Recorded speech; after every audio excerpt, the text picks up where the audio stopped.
नमस्कार दोस्तों, स्वागत है आपके अपने चैनल ममता हिंदी कहानियां में।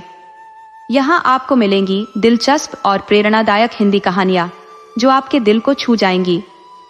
अगर आपको हमारी कहानियां पसंद आए तो कृपया चैनल को सब्सक्राइब करें, वीडियो को लाइक करें और अपने विचार नीचे कमेंट में जरूर बताएं। आपके सपोर्ट से हमें और भी बेहतर कहानियां लाने की प्रेरणा मिलती है। धन्यवाद।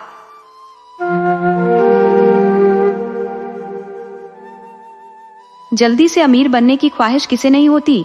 उन दिनों जब लॉटरी के टिकट बाजार में आए तो मेरे दोस्त विक्रम के घर में सबने टिकट खरीद लिया। पिता, चाचा, अम्मा और भाई। सोच यही थी कि तकदीर किसी की भी चमके, पैसा तो घर में ही रहेगा। लेकिन विक्रम का दिल बेचैन था। उसे इस बात का ख्याल सता रहा था कि अगर किसी और के नाम इनाम निकला तो उसकी कोई पूछ नहीं होगी। ज्यादा से ज्यादा 10-5 हजार उसके हिस्से आएंगे। इतने से उसका क्या होगा। विक्रम के दिल में बड़े बड़े सपने पल रहे थे। सबसे पहले उसे दुनिया की सैर करनी थी। वो चाहता था कि पेरू, ब्राजील, टिम्बकटू और होनोलुलु जैसे जगहों को करीब से देखे, वहां के तौर तरीकों और रिवाजों का बारीकी से अध्ययन करे। वो उन लोगों में से नहीं था जो हवा की तरह घूमकर जल्दी लौट आते हैं। उसे एक एक जगह पर कई दिन रुककर सब कुछ समझना था और फिर अपनी इस यात्रा पर एक अद्भुत किताब लिखनी थी। इसके बाद उसका ख्वाब था कि एक बड़ा सा पुस्तकालय बनवाए जिसमें दुनिया भर की अनमोल किताबें हों। इस काम के लिए वह 2 लाख रुपए तक खर्च करने को तैयार था। बाकी बंगला, कार और फर्नीचर जैसी चीजें तो उसके लिए मामूली बातें थीं। लेकिन उसे यह भी पता था कि घर में अगर पिता या चाचा के नाम इनाम निकला तो 5,000 से ज्यादा उसे नहीं मिलेगा। अम्मा के नाम पर आया तो 20,000 तक हो सकता है, पर अगर भाई के नाम आ गया तो उसके लिए तो कुछ भी नहीं बचेगा। वो अपनी खुददारी का पक्का था। घर वालों से पैसे लेना उसे भीख के बराबर लगता था। उसका कहना था कि किसी के आगे हाथ फैलाने से तो अच्छा है कि इंसान किसी गड्ढे में जाकर डूब मरे। विक्रम बेचैन था। घर में लॉटरी टिकट के लिए उसे कोई पैसा देने वाला नहीं था और वह खुद मानता भी नहीं। आखिरकार उसने मुझसे कहा, क्यों ना हम तुम मिलकर एक टिकट खरीद लें। उसकी यह बात मुझे भी सही लगी। उन दिनों मैं स्कूल मास्टर था। महीने के 20 रुपए मिलते थे जिनसे बड़ी मुश्किल से गुजर बसर होती थी। 10 रुपए का टिकट खरीदना मेरे लिए हाथी खरीदने जैसा था। फिर भी मैंने सोचा कि अगर एक महीना दूध, घी और चाय का खर्च बंद कर दूं तो 5 रुपए का इंतजाम हो सकता है। लेकिन फिर भी मन डर रहा था कि कहीं ये पैसे भी बेकार न जाए। विक्रम ने कहा, कहो तो अपनी अंगूठी बेच दूं, किसी से कह दूंगा कि उंगली से फिसलकर गिर गई। उसकी वो अंगूठी 10 रुपए से कम की नहीं थी। टिकट में आधा साझेदारी हो जाए और वो भी बिना कोई खास खर्च किए तो इसमें बुराई क्या है। तभी विक्रम ने कहा, पर भाई तुम्हें नगद देने होंगे। मैं 5 रुपए नकद लिए बिना साझेदारी नहीं करूंगा। अब मुझे सही और गलत का ख्याल आया। मैंने कहा, नहीं दोस्त, यह ठीक बात नहीं है। अगर चोरी पकड़ी गई तो हमें शर्मिंदा होना पड़ेगा। तुम्हारे साथ साथ मेरी भी खिंचाई होगी। आखिर ये तय हुआ कि पुरानी किताबों को सेकंड हैंड किताबों की दुकान पर बेचकर पैसे जुटाए जाएं। हमारे पास किताबों से ज्यादा गैर जरूरी चीज और कुछ नहीं थी। हम दोनों ने एक साथ मैट्रिक पास किया था और ये देखकर कि डिग्रीधारी भी जूतियां घिस रहे हैं, हमने आगे पढ़ाई रोक दी। मैं स्कूल मास्टर बन गया और विक्रम आवारागर्दी करने लगा। हमारी पुरानी किताबें अब दीमकों का भोजन बन चुकी थी। हमने उन किताबों को जितना चाटना था चाट लिया था। अब उन्हें दीमक खाएं या चूहे, हमें कोई फर्क नहीं पड़ता था। आज हमने उन किताबों को कूड़े से निकाला, साफ किया और एक बड़ा सा गट्ठर बांध लिया। चूंकि मुझे किताब बेचने में झेप होती थी, ये जिम्मेदारी विक्रम ने उठाई। वो आधे घंटे में 10 रुपए का नोट लेकर उछलता कूदता लौट आया। मैंने उसे इतना खुश पहले कभी नहीं देखा था। वो किताबें 40 रुपए से कम की नहीं थी, पर उस समय ये 10 रुपए हमारे लिए किसी गिरे हुए खजाने से कम नहीं थे। अब टिकट में आधा आधा हिस्सा होगा। अगर 10 लाख रुपए निकले तो 5 लाख मेरे और 5 लाख विक्रम के हिस्से में आएंगे। मैंने संतोष जताते हुए कहा, 5 लाख भी कोई कम रकम नहीं होती। लेकिन विक्रम इतना संतोषी नहीं था। उसने कहा, 5 लाख क्या, इस वक्त तो 500 भी बहुत हैं भाई। लेकिन मेरी जिंदगी की योजना तो बदलनी पड़ेगी। मेरी यात्रा वाली योजना टल नहीं सकती। हाँ, पुस्तकालय का ख्वाब शायद छोड़ना पड़ेगा। मैंने आपत्ति की। आखिर यात्रा में तुम 2 लाख से ज्यादा तो खर्च नहीं करोगे? विक्रम ने फौरन कहा, जी नहीं, मेरा बजट 3.5 लाख का है। 7 साल का प्रोग्राम है, 50,000 रुपए सालाना लगेंगे। मैंने तर्क दिया। 4,000 रुपए महीने तो हुए। मैं समझता हूँ 2,000 रुपए में भी तुम आराम से रह सकते हो। विक्रम गरमाते हुए बोला, मैं भिखारियों की तरह नहीं, शान से रहना चाहता हूँ। मैंने कहा, 2,000 में भी तो तुम शान से रह सकते हो। जब तक तुम अपने हिस्से के 2 लाख रुपए मुझे न दोगे, पुस्तकालय का सपना अधूरा ही रहेगा। क्या यह जरूरी है कि तुम्हारा पुस्तकालय शहर का सबसे अनोखा हो? अरे, मैं तो इसे बेमिसाल बनवाऊंगा। ये तुम्हारी मर्जी है, पर मेरे हिस्से के पैसों से तुम्हें 1 रुपया भी न मिलेगा। मेरी अपनी जरूरतें कम नहीं है। तुम्हारे पास पहले से ही काफी संपत्ति है। न घर का कोई बोझ है, न कोई जिम्मेदारी, लेकिन मेरे ऊपर तो सारी गृहस्थी का भार है। 2 बहनों की शादी करनी है, 2 भाइयों की पढ़ाई का खर्च उठाना है और एक नया मकान भी बनवाना है। मैंने तय कर लिया है कि सारा पैसा सीधे बैंक में जमा कर दूंगा और उसके ब्याज से घर का खर्च चलाऊंगा। साथ ही मैं यह भी पक्का करूंगा कि मेरे मृत्यु के बाद भी कोई इस रकम को छू न सके। विक्रम ने थोड़ी सहानुभूति जताते हुए कहा, हाँ, ऐसी स्थिति में तुमसे कुछ मानना ठीक नहीं होगा। खैर, मैं ही तकलीफ उठा लूंगा, लेकिन बैंक के ब्याज की दर तो बहुत कम हो गई है। हमने कई बैंकों की ब्याज दरें देखी, सेविंग अकाउंट से लेकर अस्थायी जमा खातों तक। वाकई ब्याज की दर बहुत कम थी।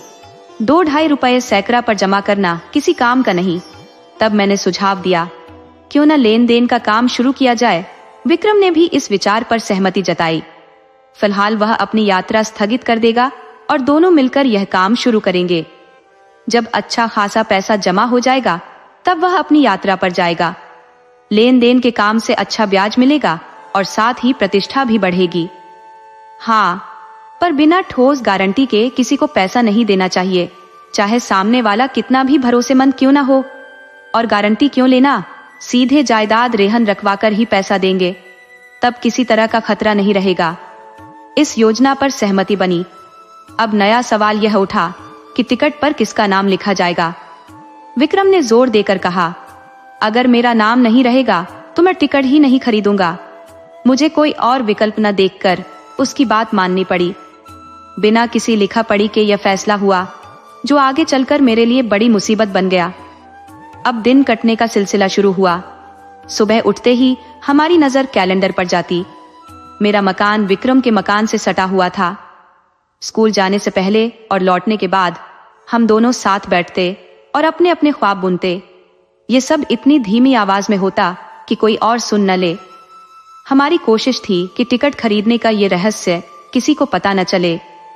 जब ये राज सच का रूप लेगा तो लोगों के चेहरों पर विस्मय देखने का जो आनंद होगा, उसे खोने का हमारा कोई इरादा नहीं था।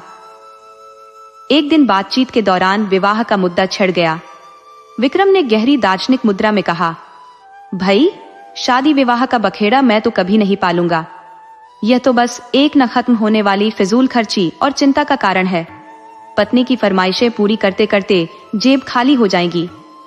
मैंने शांतिपूर्वक विरोध किया। हाँ, यह बात सही है, लेकिन जब तक जीवन के सुख दुख में साझा करने वाला कोई साथी न हो, जीवन का असली आनंद अधूरा ही रहता है। मैं विवाहित जीवन से इतना विरक्त नहीं हूँ। हाँ, साथी ऐसा हो जो अंत तक साथ निभाए, और ऐसा कोई साथी पत्नी के अलावा और कौन हो सकता है। विक्रम ने कुछ अधिक ही खींचते हुए उत्तर दिया, खैर, यह तो हर किसी का अपना नजरिया है।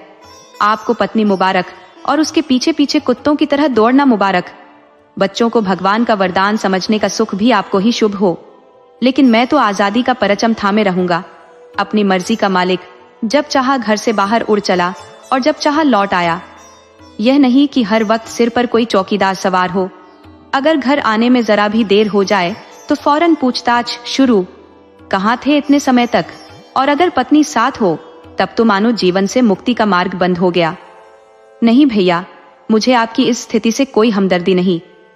बच्चे बीमार हों तो आप भागे भागे डॉक्टर के पास दौड़ते रहे, और जैसे ही उम्र ढले यही औलादें आपके जाने का इंतजार करें ताकि वे अपने मनमौजी रंगरेलियां मना सके। मौका मिले तो आपको जहर दे दें और मशहूर कर दें कि आपको हैजा हो गया था। मैं इस झंझट में नहीं पड़ना चाहता। इतने में कुंती आ गई। विक्रम की छोटी बहन लगभग 11 साल की, छठी कक्षा में पढ़ती थी और अक्सर फेल हो जाती थी। बड़ी नटखट, बड़ी चंचल। उसने दरवाजा इतनी जोर से खोला कि हम दोनों चौंक गए। विक्रम ने झल्ला कर कहा, तू बड़ी शैतान है कुंती, यह किसने बुलाया तुझे? कुंती ने अपने जासूसी स्वभाव में कमरे का निरीक्षण करते हुए कहा, तुम लोग हमेशा दरवाजा बंद करके क्या खुसुर पुसुर करते रहते हो? न घूमने जाते हो, न किसी तमाशे का मजा लेते हो। लगता है यहाँ कोई जादू टोना किया जाता है। विक्रम ने उसकी गर्दन पकड़कर झकझोरते हुए कहा, हाँ, एक जादू ही कर रही है। तुझे ऐसा पति मिले जो हर दिन गिनकर तुझे 5000 चाबुक लगाए, समझी? कुंती उसकी पीठ पर चढ़कर शरारत से बोली, मैं तो ऐसे दूल्हे से ब्याह करूंगी जो मेरे इशारों पर नाचे। मैं मिठाई के दोने फेंकूंगी और वह खुशी खुशी चाट लेगा। अगर उसने जरा भी ऐंठ दिखाई तो कान गर्म करना मैं अच्छे से जानती हूँ। जब अम्मा को लॉटरी के रुपए मिलेंगे तो 50,000 मुझे जरूर देंगी। फिर मैं मस्त जिंदगी जीऊंगी। मैं रोज ठाकुर जी से अम्मा के लिए प्रार्थना करती हूँ। अम्मा कहती हैं, कुंवारी लड़कियों की दुआ कभी खाली नहीं जाती। मेरा तो दिल कहता है अम्मा को रुपए जरूर मिलेंगे। यह सुनते ही मुझे वो वाकया याद आ गया जब मैं एक बार ननिहाल गया था। गांव में भयंकर सूखा पड़ा था। भादों का महीना सिर पर था, लेकिन बारिश की एक बूंद तक नहीं गिरी थी।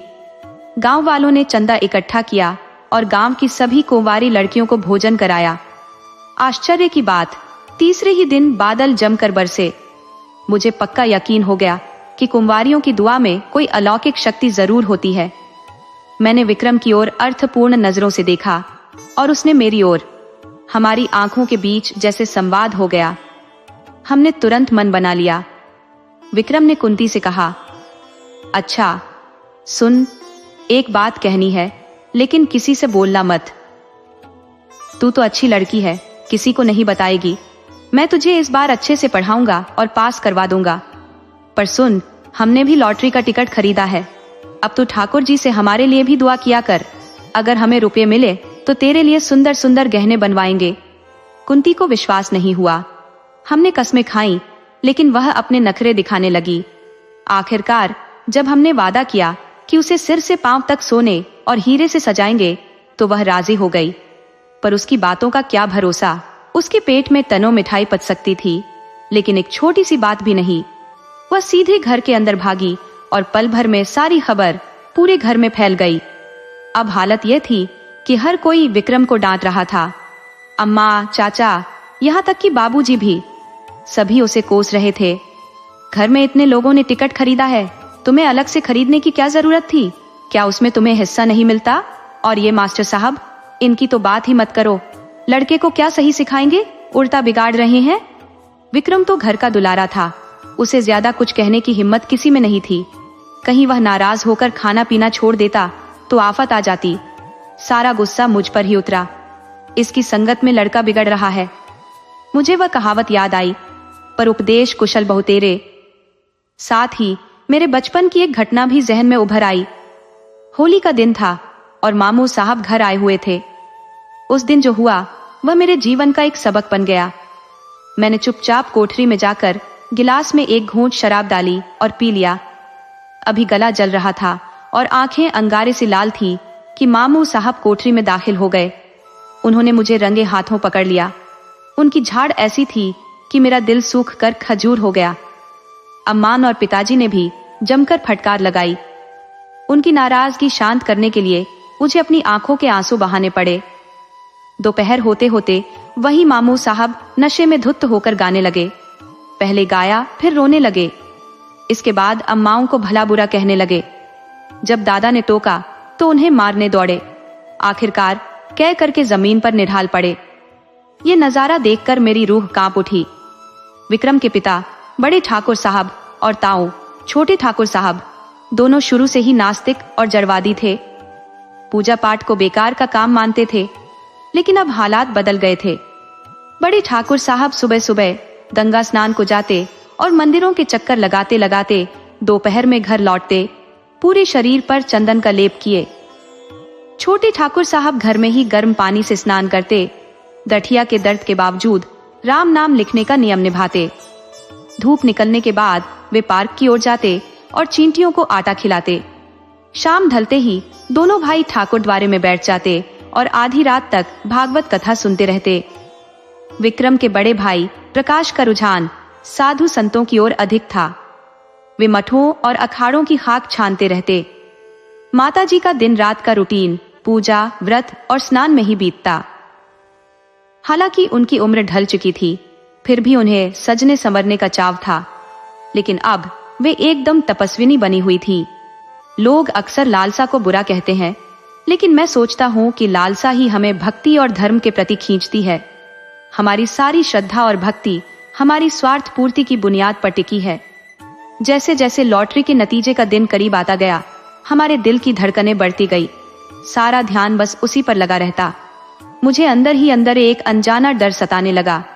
सोचने लगा, अगर विक्रम ने हिस्से से इनकार कर दिया तो कह दे कि मैंने तो टिकट में तुझे शामिल किया ही नहीं। न कोई लिखित सबूत, न कोई गवाह, सब कुछ विक्रम की नियत पर निर्भर था और यह ख्याल मेरे मन को चैन नहीं लेने दे रहा था। अगर उसकी नियत जरा भी डगमगाई तो सब खत्म। न कोई शिकायत कर सकता हूँ, न किसी से मदद मांग सकता हूँ। अगर अभी कुछ कहूँ भी तो कोई फायदा नहीं। अगर उसने पहले ही मन बदल लिया है तो वह साफ मना कर देगा, और अगर नहीं बदला है तो मेरे इस शक से उसे गहरी चोट पहुंचेगी। विक्रम ऐसा इंसान नहीं है, मगर भाई दौलत देखकर अच्छे अच्छों के पैर डगमगा जाते हैं। अभी तो रुपए हाथ में नहीं आए हैं। इस समय ईमानदारी दिखाना आसान है, असली परख तब होगी जब 10 लाख रुपए हाथ में होंगे। मैंने खुद से सवाल किया, अगर टिकट मेरे नाम होता और मुझे 10 लाख मिलते तो क्या मैं बिना कोई चालाकी किए आधे रुपए विक्रम को दे देता? कौन कह सकता है, मगर ज्यादा संभावना यही थी कि मैं भी बहाने बनाता। शायद कहता, तुमने मुझे 5 रुपए उधार दिए थे, उसके 10 ले लो, 100 ले लो, इससे ज्यादा की क्या जरूरत है। लेकिन फिर भी मुझ में इतनी बुरी नियत नहीं होती। अगले दिन हम दोनों अखबार देख रहे थे। अचानक विक्रम बोला, अगर हमारा टिकट लग गया तो मुझे इस बात का अफसोस होगा कि मैंने तुमसे साझेदारी क्यों की। उसने हंसते हुए कहा, मगर उसकी आंखों में एक झलक थी, जैसे वह अपने मन की बात मजाक के पीछे छिपा रहा हो। मैं चौंक कर बोला, सच? लेकिन इसी तरह मुझे भी अफसोस हो सकता है ना? उसने जवाब दिया, लेकिन टिकट तो मेरे नाम पर है। तो क्या हुआ? अच्छा, मान लो मैं साझेदारी से ही मना कर दूं? यह सुनते ही मेरा खून जम सा गया, आंखों के आगे अंधेरा छा गया। मैंने कहा, मैं तुम्हें इतना बेईमान नहीं समझता था। विक्रम बोला, लेकिन 5 लाख रुपए हैं, सोचो, किसी का भी दिमाग हिल सकता है। मैंने कहा, तो क्यों ना अभी सब साफ कर ले, लिखा पढ़ी कर लेते हैं। वह हंसते हुए बोला, तुम तो बहुत शक्की हो यार, मैं तो बस तुम्हारी परीक्षा ले रहा था। 5 लाख क्या, 5 करोड़ भी हों, मेरी नियत पर फर्क नहीं पड़ेगा। उसकी बात सुनकर भी मेरा दिल नहीं माना। मन में शक की परछाई बैठ गई। मैंने कहा, मैं जानता हूं कि तुम्हारी नियत खराब नहीं होगी, लेकिन लिखने पढ़ने में क्या दिक्कत है? वह बोला, यह सब फालतू है। फालतू ही सही, तो पक्के कागज पर लिखना पड़ेगा। कोर्ट फीस ही 7,500 हो जाएगी। किस भ्रम में हो यार? मैंने मन ही मन सोचा, ठीक है, भले ही सादे कागज पर लिखी बात को अदालत में पेश नहीं कर सकूंगा, पर कम से कम इसे बेइज्जत करने, झूठा साबित करने और सबके सामने उसकी ईमानदारी पर सवाल उठाने का मौका तो मिल ही जाएगा। दुनिया में बदनामी का डर ना हो तो इंसान क्या क्या न करे। यह डर भी कानून के डर से कम असरदार नहीं होता। मैंने कहा, मुझे सादे कागज पर भी भरोसा हो जाएगा। विक्रम ने बेरुखी से जवाब दिया, जिस कागज का कोई कानूनी मतलब नहीं, उसे लिखकर वक्त क्यों बर्बाद करें? यह सुनते ही मुझे पक्का यकीन हो गया कि उसकी नियत में खोट आ चुकी है, वरना सादे कागज पर लिखने में भला क्या दिक्कत हो सकती थी। मैंने नाराज होकर कहा, तुम्हारी नियत तो अभी से बिगड़ गई है। उसने बेशर्मी से कहा, तो क्या तुम यह कहना चाहते हो कि ऐसी हालत में तुम्हारी नियत नहीं बदलती? मैंने सीधा जवाब दिया, मेरी नियत इतनी कमजोर नहीं है। वह हंसकर बोला, छोड़ो यार, बड़ी बातें मत करो। ऐसे ऐसे लोगों को देखा है जो तुम्हारी तरह बड़ी बड़ी बातें करते हैं। मैंने ठान लिया और कहा, तुम्हें अभी और इसी वक्त सब कुछ लिख कर देना होगा। मुझे अब तुम पर भरोसा नहीं रहा। वह झल्ला कर बोला, अगर तुम्हें मुझ पर भरोसा नहीं है तो मैं भी कुछ नहीं लिखूंगा। मैंने गुस्से में कहा, क्या तुम समझते हो कि तुम मेरे पैसे हड़प लोगे? उसने व्यंग्य में जवाब दिया, किसके पैसे और कौन से पैसे? मैंने कड़े शब्दों में कहा, सुन लो विक्रम, अगर तुमने ऐसा किया तो हमारी दोस्ती का ही नहीं बल्कि तुम्हारे लिए इससे भी बड़े और भयानक परिणाम होंगे। मेरे भीतर क्रोध की आग भड़क उठी। तभी अचानक दीवान खाने से झगड़े की आवाज सुनकर मेरा ध्यान बढ़ गया। वहां दोनों ठाकुर बैठा करते थे। उनकी दोस्ती इतनी गहरी थी कि राम और लक्ष्मण जैसा लगाव भी शायद वैसा ना हो। झगड़े की बात तो दूर, मैंने उन्हें कभी बहस करते हुए भी नहीं देखा था। बड़े ठाकुर जो कहते वह छोटे ठाकुर के लिए पत्थर की लकीर होती, और बड़े ठाकुर भी छोटे ठाकुर की मर्जी देखकर ही कोई बात कहते थे। हम दोनों हैरानी से दीवान खाने के दरवाजे पर जाकर खड़े हो गए। देखा, दोनों भाई अपनी अपनी कुर्सी छोड़कर खड़े हो चुके थे। उनके चेहरे गुस्से से लाल थे, त्योरियां छड़ी हुई थी और हाथ मुट्ठी में बंधे हुए थे। ऐसा लग रहा था कि अब हाथापाई होने ही वाली है। छोटे ठाकुर ने हमें देखकर कदम पीछे खींचते हुए कहा, संयुक्त परिवार में जो कुछ भी आता है, चाहे जहां से आए और चाहे जिसके नाम से आए, वह सबका बराबर हक है। बड़े ठाकुर ने गुस्से से एक कदम और आगे बढ़ाया और विक्रम की ओर देखकर बोले, हरगिज नहीं, अगर मैंने कोई गुनाह किया है तो मुझे सजा मिलेगी, पूरे परिवार को नहीं। यह मामला निजी है, संयुक्त परिवार का नहीं। बात इतनी बढ़ गई कि अब फैसला अदालत से ही होगा। छोटे ठाकुर ने झुंझलाकर कहा, शौक से जाइए अदालत। अगर मेरी बीवी, मेरे लड़के या मेरे नाम से लॉटरी निकली तो आपका उससे कोई ताल्लुक नहीं होगा। ठीक वैसे ही जैसे अगर आपके नाम लॉटरी निकली तो मुझसे, मेरी बीवी से या मेरे लड़के से उसका कोई वास्ता नहीं होगा। बड़े ठाकुर ने ताना देते हुए कहा, अगर मुझे पता होता कि आपकी ऐसी सोच है तो मैं भी अपनी बीवी और बच्चों के नाम से टिकट ले सकता था। छोटे ठाकुर बोले, ये आपकी गलती है। गलती इसलिए हुई क्योंकि मुझे भरोसा था कि आप मेरे भाई हैं। बड़े ठाकुर ने गुस्से में कहा, यह जुआ है। आपको समझ लेना चाहिए था कि जुए की हार जीत का खानदान पर कोई असर नहीं पड़ता। अगर आप कल रेस में 10-5 हजार हार जाए तो क्या उसका जिम्मेदार पूरा खानदान होगा?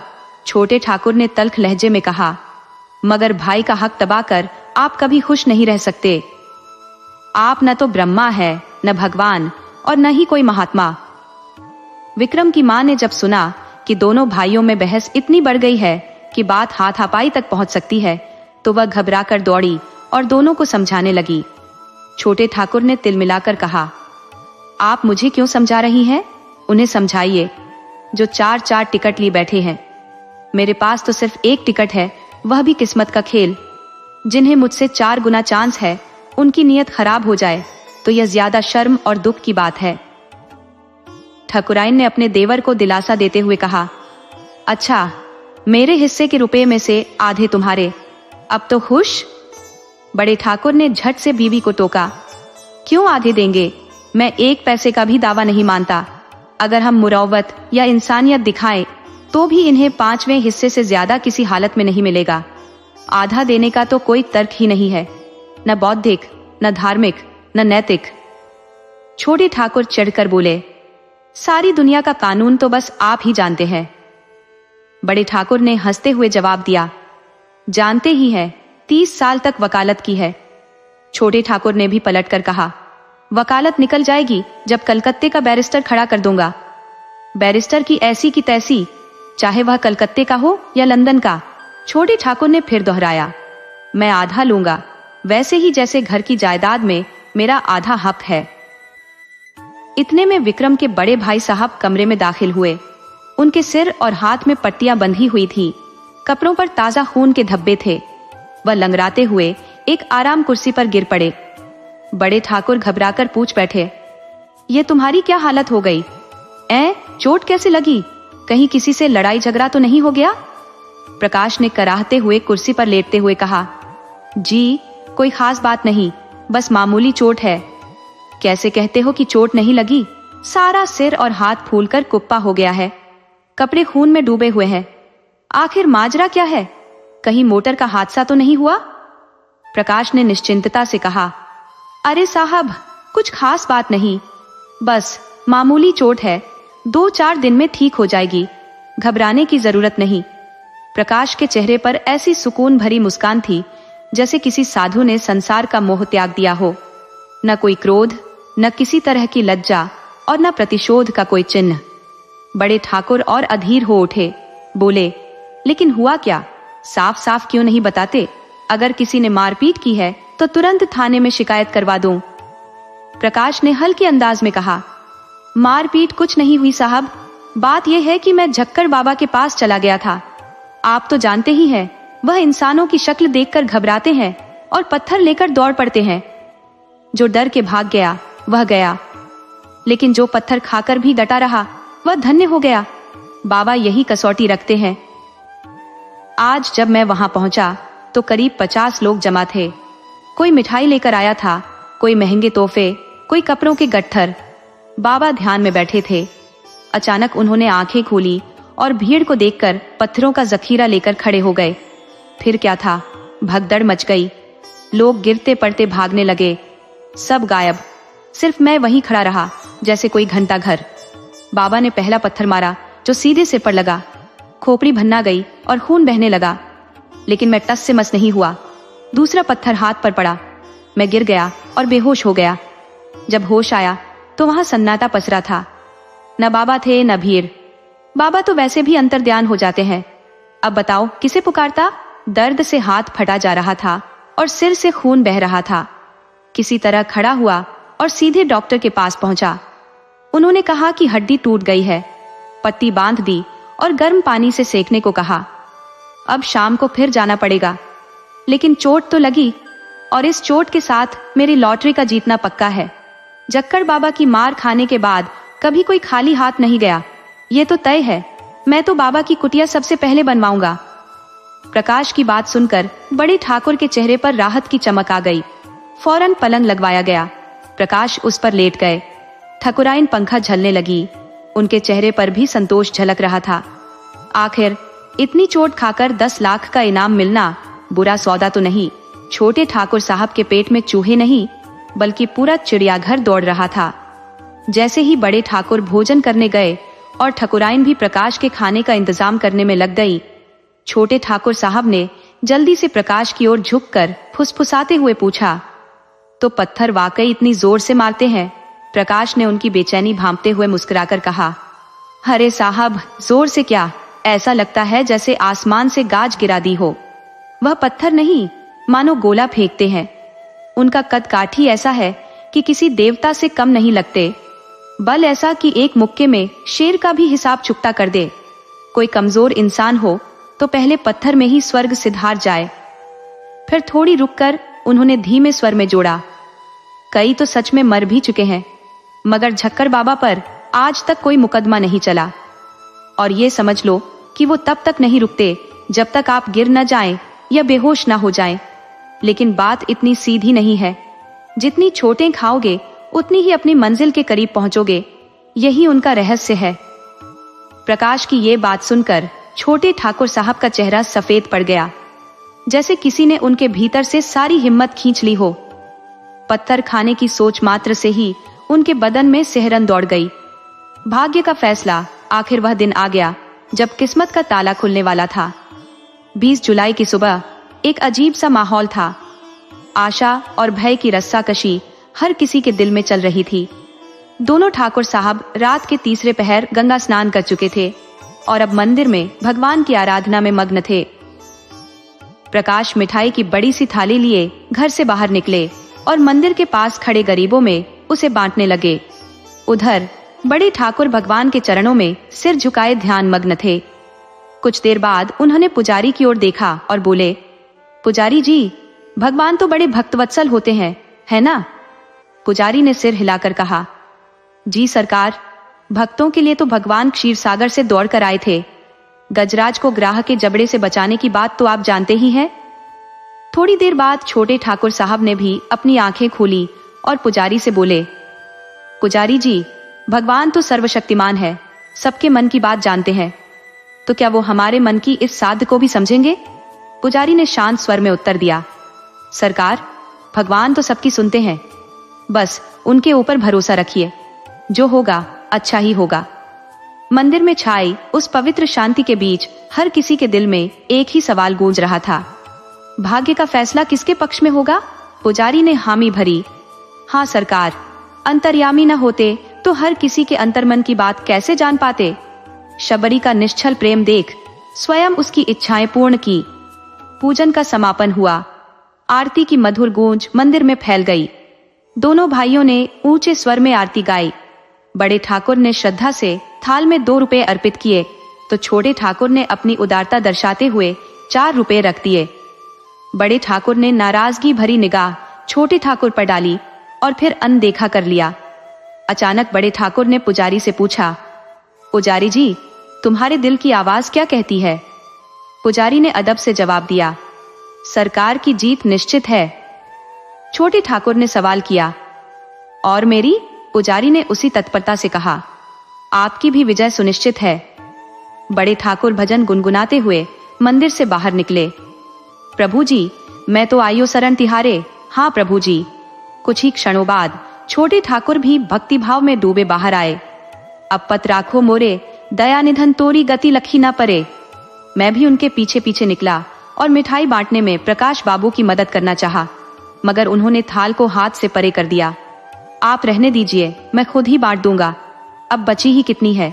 मैं यह सुनकर खिसियाकर डाकखाने की ओर बढ़ा ही था कि विक्रम साइकिल पर मुस्कुराता हुआ आ पहुंचा। उसे देखते ही माहौल जैसे जीवंत हो गया। दोनों ठाकुर ऐसे झपटे जैसे शिकार पर बाज झपटता है। प्रकाश के थाल में जो मिठाई बची थी उसने उसे जमीन पर पटक दिया और विक्रम की ओर दौड़ा। मैंने भी खुशी में विक्रम को अपनी गोद में उठा लिया। वहां कोई सवाल जवाब नहीं हो रहा था, बस हर कोई जयकारों की गूंज में खोया हुआ था। बड़े ठाकुर ने आकाश की ओर देखकर गर्जना की, बोलो राजा रामचंद्र की जय। छोटे ठाकुर ने जोश में छलांग लगाई, बोलो हनुमान जी की जय। प्रकाश ताली बजाते हुए चिल्लाया, दुहाई झक्कड़ बाबा की। विक्रम ठहाका लगाकर बोला, जिसका नाम लिया गया है उससे मैं 1 लाख लूंगा, बोलो मंजूर है? बड़े ठाकुर ने उसका हाथ पकड़कर कहा, पहले साफ साफ बता तो सही। ना, यूं ही नहीं बताऊंगा। छोटे ठाकुर भड़क उठे, सिर्फ नाम बताने के लिए 1 लाख? क्या गजब है। प्रकाश ने त्योरी चढ़ाते हुए कहा, क्या हमने डाकखाना नहीं देखा है? विक्रम ने मुस्कुराते हुए कहा, ठीक है, अब सब अपने अपने नाम सुनने के लिए तैयार हो जाओ। सभी लोग सिपाही की तरह अटेंशन की मुद्रा में खड़े हो गए। होश में रहना। सभी अत्यधिक सतर्क हो गए। अच्छा, तो कान खोलकर सुन लो, इस शहर का नहीं, पूरे मुल्क का सफाया हो गया। किसी अमेरिका के हबशी का नाम आया है। बड़े ठाकुर ने गुस्से से कहा, यह सब कोरी बकवास है, झूठ का पुलिंदा।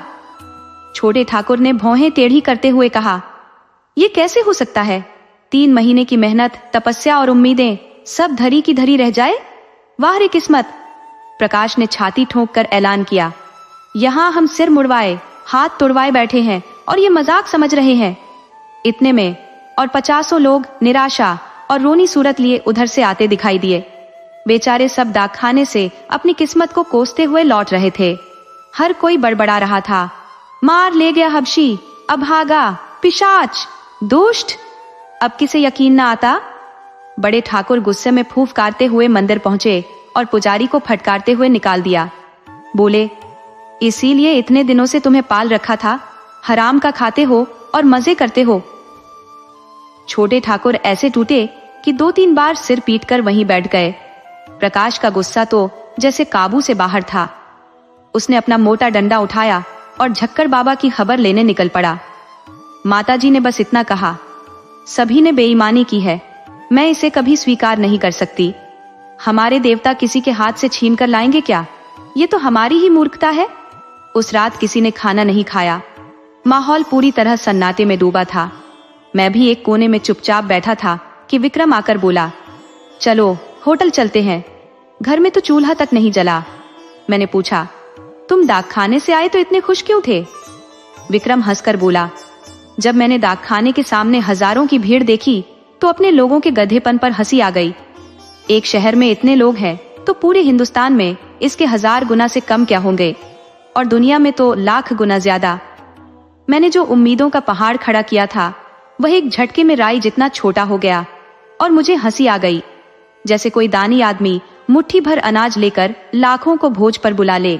मैं भी हंसा और कहा, सच में बात तो यही है। हम दोनों इसी लिखाई पढ़ाई के चक्कर में मरने मारने पर उतारू थे। लेकिन सच सच बताना, तुम्हारी नीयत खराब हुई थी या नहीं? विक्रम मुस्कुराकर बोला। अब ये पूछकर क्या करोगे, पर्दा पड़ा रहने दो। दोस्तों, आपको कहानी कैसी लगी अपने सुझाव कमेंट करना न भूले। तो चलिए आज की अगली कहानी शुरू करते हैं। कानूनी कुमार मेल ए अपने दफ्तर में अखबारों, पत्रिकाओं और रिपोर्टों का अंबार लगाए बैठे हैं। देश की समस्याओं का बोझ उनके शरीर पर साफ झलकता है। हर वक्त राष्ट्र की भलाई के लिए चिंतित रहते हैं। उनके दफ्तर के सामने एक पार्क है जहां बच्चे खेल रहे हैं। कुछ घूंघट वाली औरतें भी फेंसिंग के पास खड़ी हैं। वहीं कुछ भिखारी घास पर बैठे हैं और एक चाय वाला पेड़ के नीचे अपनी दुकान सजाए हुए है। कानूनी कुमार, स्वागत। अरे, यह देश किस दिशा में जा रहा है? सरकार को कोई परवाह नहीं, बस पार्टियां करना और आराम फरमाना ही उनकी प्राथमिकता है। पार्क की ओर देखते हुए, ओह, ये नन्हे मुन्ने सिगरेट पी रहे हैं। ये कितना बड़ा दुर्भाग्य है, कोई उन्हें टोकने वाला नहीं है। तंबाकू कितनी खतरनाक चीज है, लेकिन लोगों को इसकी कोई फिक्र ही नहीं। बच्चों की सेहत पर इसका कितना भयानक असर पड़ता है, कोई सोचता भी नहीं।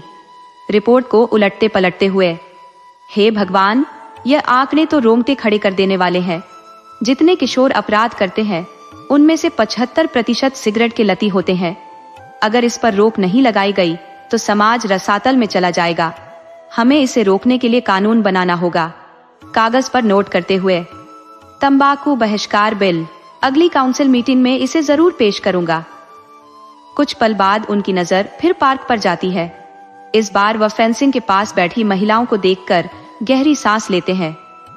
कानूनी कुमार, ये क्या हो रहा है? इन औरतों का इस तरह बैठना कितना अनुचित लगता है। चादरों में लिपटी ये महिलाएं कितनी असहज और अजीब सी दिख रही हैं। अभी देश का यह हाल है तो आगे क्या होगा? रिपोर्ट पर निगाह डालते हुए, स्त्रियों की मृत्यु दर लगातार बढ़ रही है। तपेदिक और अन्य बीमारियां तेजी से फैल रही हैं। मातृ मृत्यु दर आसमान छू रही है और समाज आंख मूंद कर पड़ा हुआ है। अगर यह चलता रहा तो ऋषियों की यह भूमि वीरांगनाओं की जननी कहलाने लायक भी नहीं रहेगी। भावुक होकर सरकार को इस पर ध्यान देना चाहिए। लोगों में संवेदनशीलता खत्म होती जा रही है। वे अन्याय और अत्याचार को अपनी आंखों के सामने होते हुए देखते हैं और मौन रहते हैं। यह एक प्रकार की सामाजिक मृत्यु है। सोचते हुए, यह कानून का सहारा जरूरी है। महिलाओं को पर्दे में रहने से रोकने के लिए खड़े कदम उठाने होंगे। अब वक्त आ गया है कि इस दिशा में ठोस पहल की जाए। सुधार तभी संभव है जब कानून इसकी नींव रखे। माताओं के कंधों पर देश का समूचा भविष्य टिका हुआ है। पर्दा हटाने के लिए कानून प्रस्तावित होना चाहिए। मुझे मालूम है कि इसका विरोध भारी मात्रा में होगा, मगर सरकार को दृढ़ निश्चय के साथ कदम उठाना होगा। ऐसे निर्बल विरोधों के डर से सुधार की राह में रुकावट नहीं आनी चाहिए।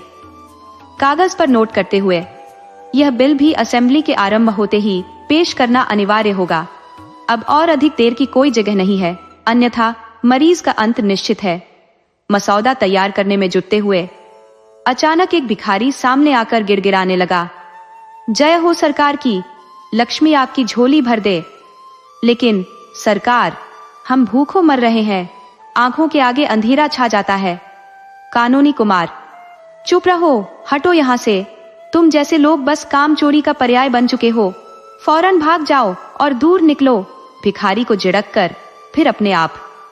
यह ऋषियों की भूमि आज भिक्षुकों की भूमि में तब्दील हो गई है। हर गली, हर चौराहे पर भिखारियों का झुंड नजर आता है। ये सब सरकार की घोर लापरवाही का नतीजा है। इंग्लैंड जैसे देशों में कोई भी भिक्षा मांगने की जुर्रत नहीं कर सकता। पुलिस तुरंत उठा ले जाएगी। किसी सभ्य देश में यह बेहूदगी नहीं होती, पर यहाँ इस पराधीन भारत में 20वीं सदी में भी यह कड़वा सच बना हुआ है। रिपोर्ट देखते हुए, ओह, 50 लाख लोग भीख मांगकर ही अपना गुजर बसर कर रहे हैं। और कौन कह सकता है कि यह संख्या दोगुनी न हो चुकी हो? ये पेशा कौन अपनाना चाहता है? सच्चाई ये है कि इस देश में 1 करोड़ से कम भिखारी नहीं होंगे। ये तो उन भिखारियों की बात है जो घर घर झोली फैलाते हैं।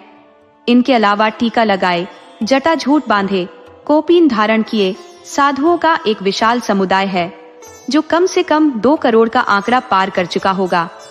जिस देश में इतने मुफ्तखोर मेहनत कशों की कमाई पर पलने वाले लोग हों, उस देश की दशा और क्यों न इतनी गिर जाए।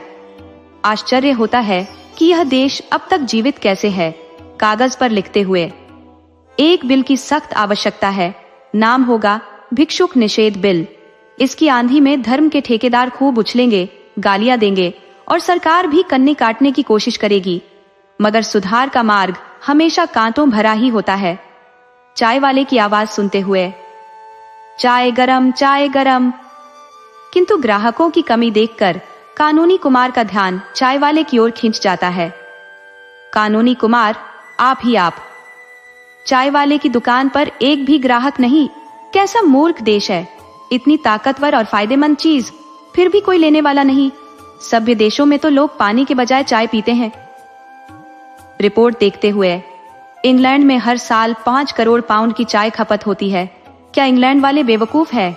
नहीं, उनका तो पूरी दुनिया पर दबदबा है और इसमें चाय का कितना बड़ा योगदान है इसका अंदाजा लगाना मुश्किल है। मगर यहाँ देखो, बेचारा चाय वाला खड़ा है और उसके पास कोई आता ही नहीं। चीन वालों ने चाय पी पी कर आजादी हासिल की और हम तो चाय की तरफ देखते भी नहीं। समझदारी का तो यही हाल है। झुंझलाते हुए, गवर्नमेंट का पूरा दोष है। कीड़े मकोड़ों से भरे दूध पर तो बवाल मच जाता है, मगर चाय जो साफ सुथरी, ताकत देने वाली और स्फूर्तिदायक है, उसकी कोई कद्र ही नहीं। पूरे देश की अक्ल मारी गई है। नोट करते हुए, असेंबली खोलते ही गवर्नमेंट से सवाल दाग दूंगा।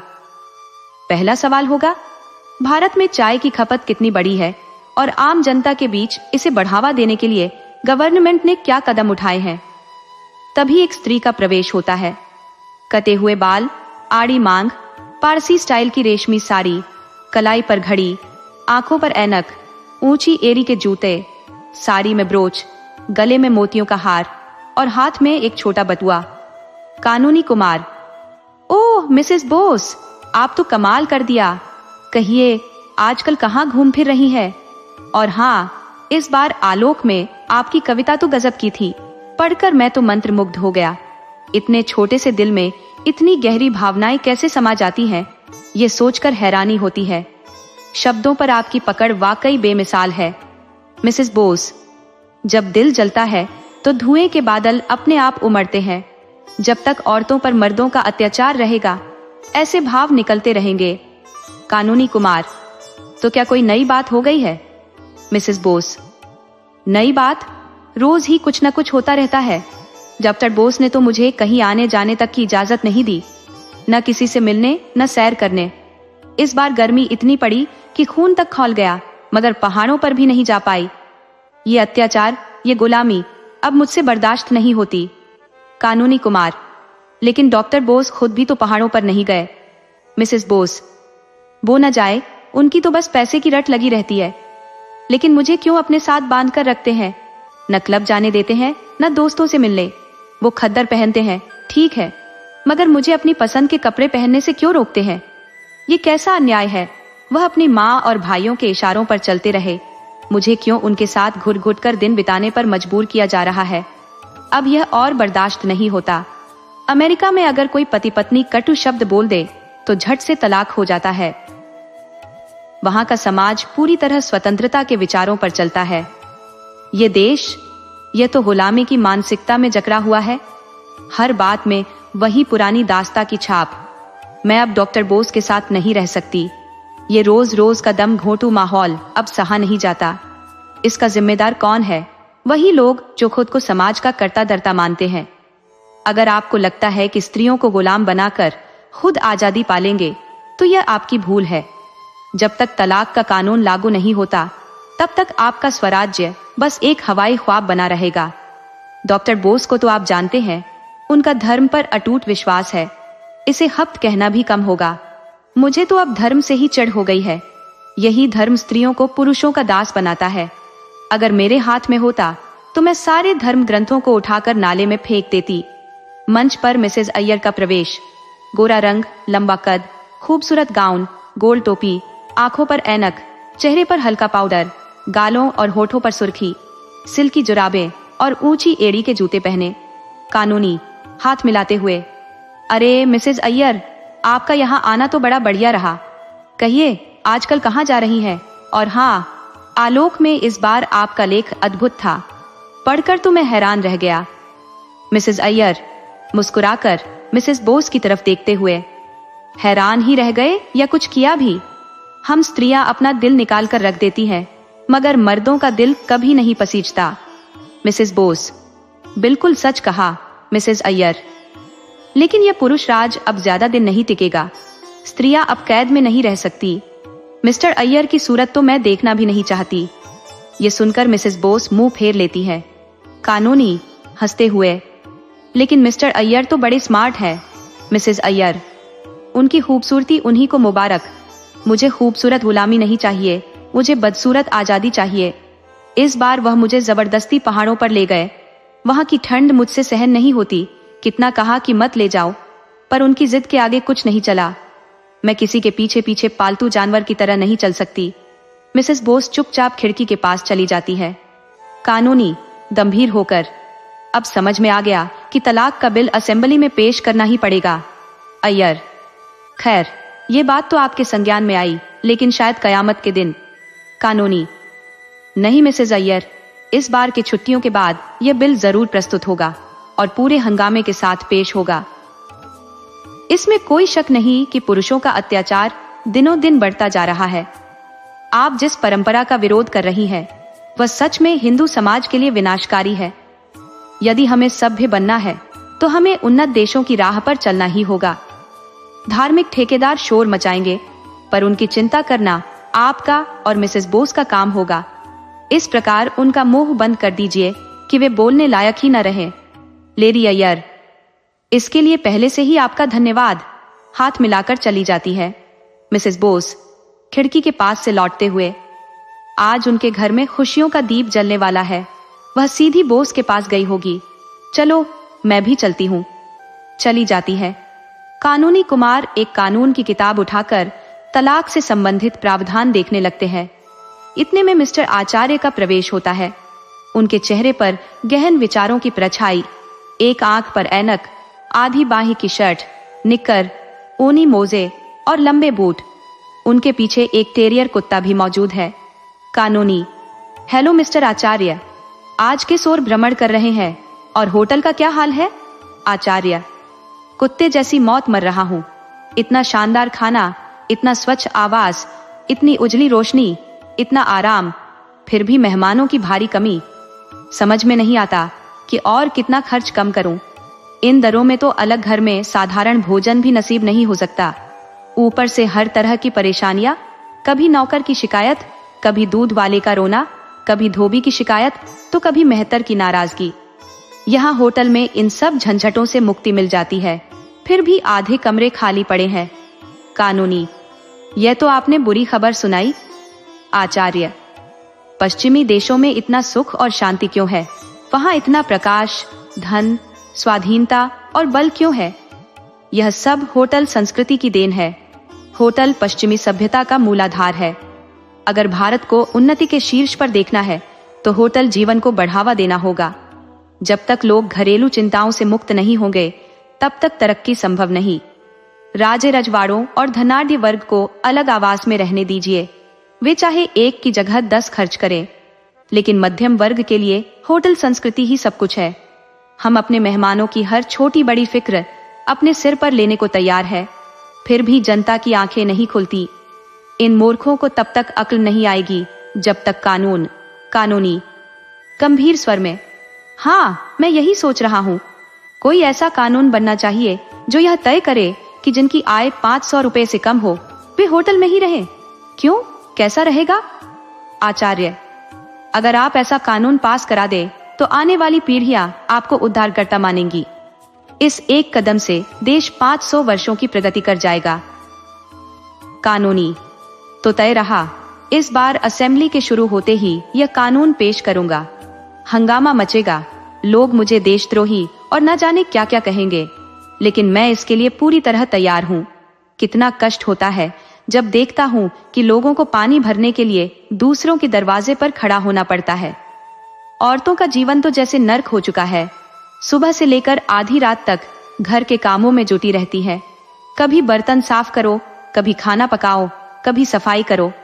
ऐसे में उनकी सेहत कैसे ठीक रहे, वे खुशहाल जीवन कैसे जिए, सैर कैसे करें, और पढ़ाई लिखाई का समय तो सपने जैसा लगता है। आपने सही कहा, यह एक कदम 500 वर्षों का सफर तय कर देगा। आचार्य, तो इस बार बिल जरूर पेश करिएगा। कानूनी, बिल्कुल। आचार्य हाथ मिलाकर विदा लेते हैं। कानूनी कुमार खिड़की के पास खड़े होकर होटल प्रचार बिल का मसौदा तैयार करने का विचार कर रहे हैं। उसी समय पार्क में से एक महिला गुजरती है। उसकी गोद में एक बच्चा है। 2 बच्चे उसके पीछे चल रहे हैं और उसके पेट के उभार से स्पष्ट है कि वह गर्भवती है। उसकी दुबली काया, पीला चेहरा और धीमी चाल देखकर साफ पता चलता है कि उसकी सेहत खराब है और यह बोझ उठाना उसके लिए बेहद कठिन है। कानूनी, खुद से इस देश का, इस समाज का और इस व्यवस्था का सत्यानाश हो जो महिलाओं को सिर्फ बच्चे पैदा करने की मशीन समझता है। इस बेचारी को जीवन का सुख क्या कभी मिला होगा?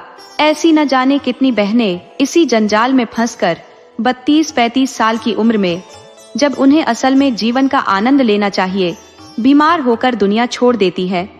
हाय भारत, यह अभिशाप तेरे सिर से कब हटेगा?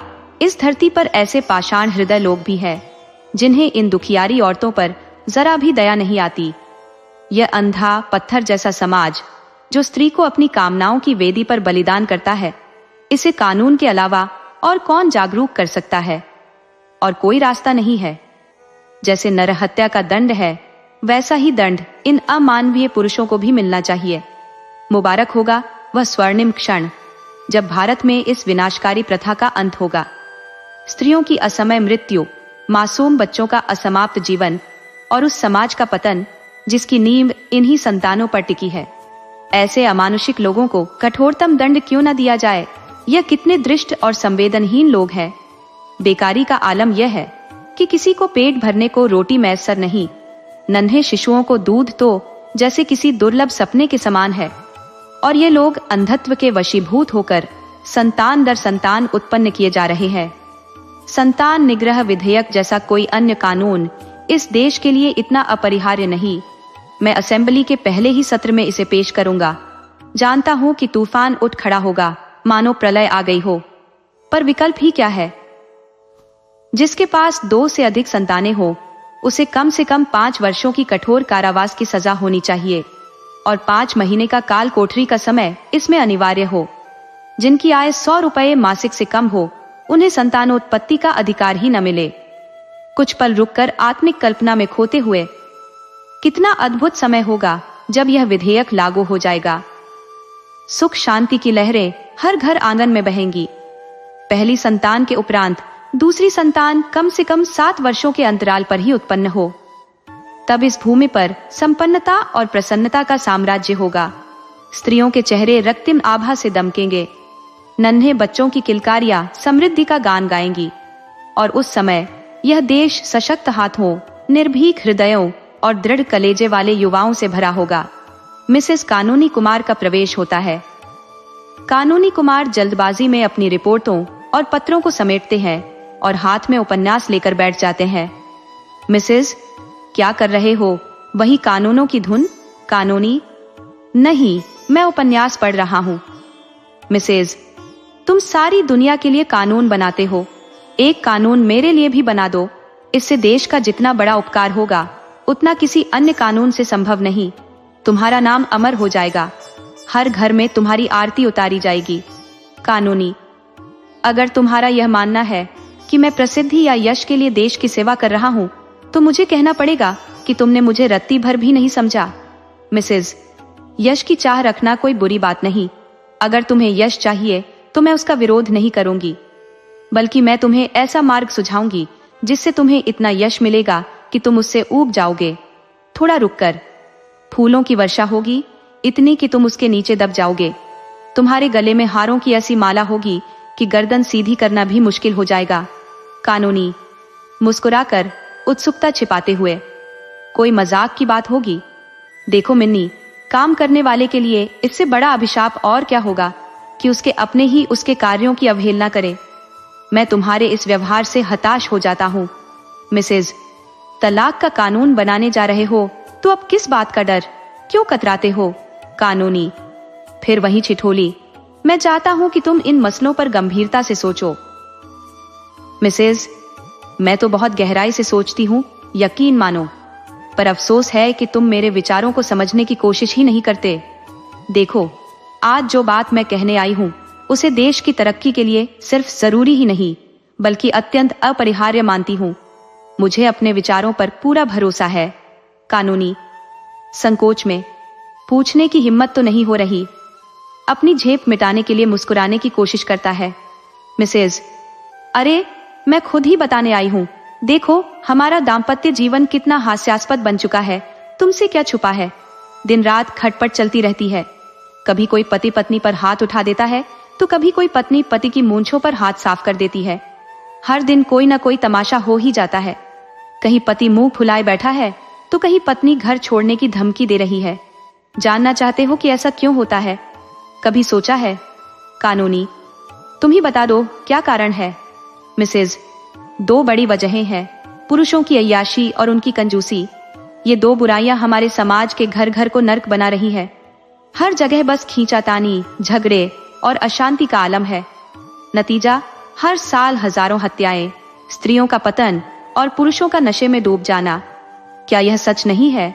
कानूनी, बहुत सी बुराइयां हैं जिन्हें कानून से रोका नहीं जा सकता। मिसेज, जोर से हंसते हुए, क्या बात कर रहे हो? तुम भी कानून की सीमाओं को मानते हो? मैं तो सोचती थी कि कानून सब कुछ कर सकता है, यहाँ तक कि ईश्वर से भी अधिक ताकतवर है। कानूनी, देखा, फिर से मजाक पर उतर आई। मिसेज, अच्छा, लो कान पकड़ती हूँ, अब मजाक नहीं करूंगी। सुनो, मैंने एक नया कानून सोचा है जो इन समस्याओं को जड़ से खत्म कर देगा। इसका नाम होगा दंपति सुख शांति विधेयक। इसमें दो मुख्य धाराएं होंगी। हाँ, कानूनी बारीकियों का काम तुम्हारा है। कानूनी, बोलो, क्या धाराएं होंगी? मिसेज, पहली धारा, हर पति अपनी आमदनी का आधा हिस्सा बिना कोई बहाना बनाए अपनी पत्नी को सौंप देगा। अगर ऐसा न करे तो 5 साल की कठिन कैद और 5 महीने काल कोठरी। दूसरी धारा, 15 से 50 साल तक के पुरुषों को घर से बाहर निकलने की इजाजत नहीं होगी। अगर कोई बाहर निकलेगा तो उसे 10 साल की जेल और 10 महीने काल कोठरी। अब बताओ, मंजूर है? कानूनी, गंभीर होकर, असंभव, तुम प्रकृति के नियमों को बदलने की कोशिश कर रही हो। कोई भी पुरुष यह मंजूर नहीं करेगा कि उसे घर में कैदी बनकर रहना पड़े। मिसेज, वो करेगा और उसके बाप को भी करना पड़ेगा। पुलिस लट के दम पर करवा लेगी। अगर फिर भी न माने तो चक्की पीसनी होगी। करेगा कैसे नहीं? अपनी बीवी को तो घर की मुर्गी समझते हैं और बाहर किसी दूसरे के पीछे भागने लगते हैं। क्या ये मजाक है? तुम अभी इसे अस्वाभाविक कानून मानते हो, लेकिन मत डरना, एक बार स्त्रियों को उनके अधिकार मिल जाने दो, यही कानून सबसे पहले लागू होगा, देख लेना। और अगर ऐसा ना हो तो कहना कि किसी ने कहा था। देखो, औरतें एक एक पैसे को तरसे और ये लोग मजे में गुलछर्रे उड़ाएं, ये नहीं चलेगा। आधी कमाई हर हाल में स्त्री को देनी ही पड़ेगी, और वह भी ऐसा पैसा जिसका कोई हिसाब न पूछा जाए। कानूनी, तुम इंसानी समाज को कोई मिट्टी का खिलौना समझती हो जिसे जैसे चाहे वैसा घुमा लिया जाए। मिसेज, बिल्कुल नहीं, मैं तो बस ये मानती हूँ कि कानून में इतनी ताकत होती है कि वह सब कुछ कर सकता है, यहाँ तक कि इंसान का स्वभाव भी बदल सकता है। कानूनी, नहीं, कानून ऐसा कभी नहीं कर सकता। मिसेज, क्यों नहीं कर सकता? कानूनी, मैं कह रहा हूं नहीं कर सकता। मिसेज, क्यों नहीं कर सकता? जब कानून जबरदस्ती बच्चों को स्कूल भेज सकता है, जबरन शादी की उम्र तय कर सकता है, बच्चों को टीका लगवाने पर मजबूर कर सकता है, तो वही कानून मर्दों को घर में रोककर उनकी आधी कमाई औरतों को देने का प्रबंध क्यों नहीं कर सकता? तुम कहते हो इससे पुरुषों को तकलीफ होगी। भाई, जब किसी काम को जबरदस्ती कराया जाता है तो तकलीफ तो होती ही है, पर तकलीफ को महसूस वही करता है जिसे वह सहनी पड़े। तुम्हें ये कष्ट कभी झेलना नहीं पड़ा, इसलिए तुम्हें ये बातें मामूली लगती हैं। कानूनी सुधार जरूरी है, लेकिन जबरन नहीं। मिसेज, सुधार जरूरी है, ये मैं भी मानती हूँ। मैं भी शिक्षा का प्रचार चाहती हूँ। मैं भी बाल विवाह पर रोक चाहती हूँ। मैं भी चाहती हूँ कि बीमारियां फैलना बंद हों, लेकिन यह सब डंडे के जोर से नहीं होना चाहिए। लोगों में जागरूकता लानी होगी, शिक्षा का प्रसार करना होगा। जब लोग खुद समझेंगे तो कानून का डर दिखाए बिना भी सुधार होगा। लेकिन आपसे तो कुर्सी छोड़ी नहीं जाती, घर से बाहर कदम रखा नहीं जाता, और विलासिता का त्याग करना तो दूर की बात है। फिर आप देश को सुधारने का सपना कैसे देख रहे हैं? इस तरह का सुधार कभी स्थायी नहीं होगा, बल्कि पराधीनता की जंजीरें और कस जाएंगी। मिसेस कुमार गुस्से में कमरे से बाहर चली जाती है और कानूनी कुमार परेशान मन से कमरे में चहलकदमी करने लगते हैं। दोस्तों, आपको कहानी कैसी लगी? अपने सुझाव कमेंट करना न भूले। तो चलिए आज की अगली कहानी शुरू करते हैं।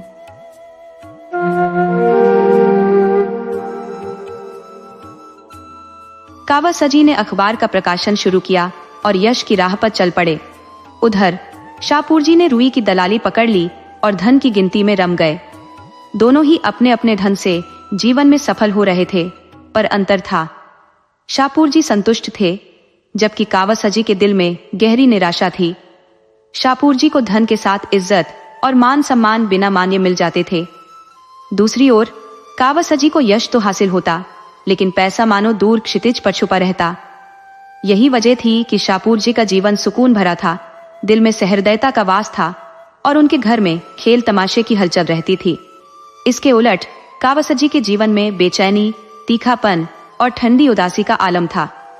कावासाजी भले ही धन को नगण्य मानने की कोशिश करते, लेकिन शाहपुरजी के सुखमय जीवन के सामने उनकी अपनी खामियां और संघर्ष उन्हें बार बार ताने देते।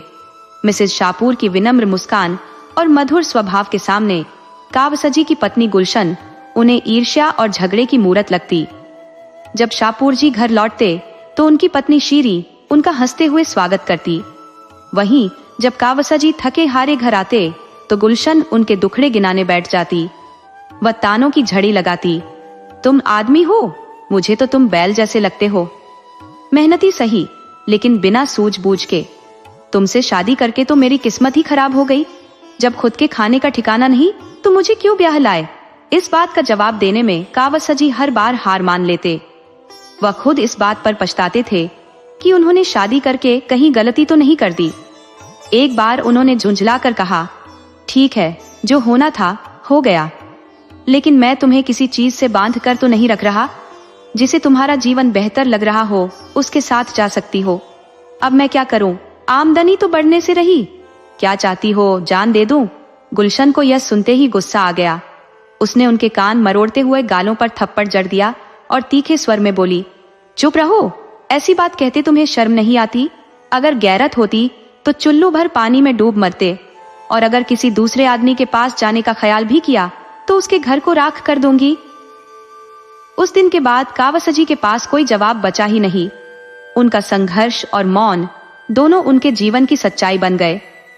कहां यह विद्रोह और असंतोष की भड़कती ज्वाला, और कहां वह मीठे स्वभाव और सभ्यता की मूरत शीरी, जो कावासाजी को देखकर मानो कली की तरह खिल उठती।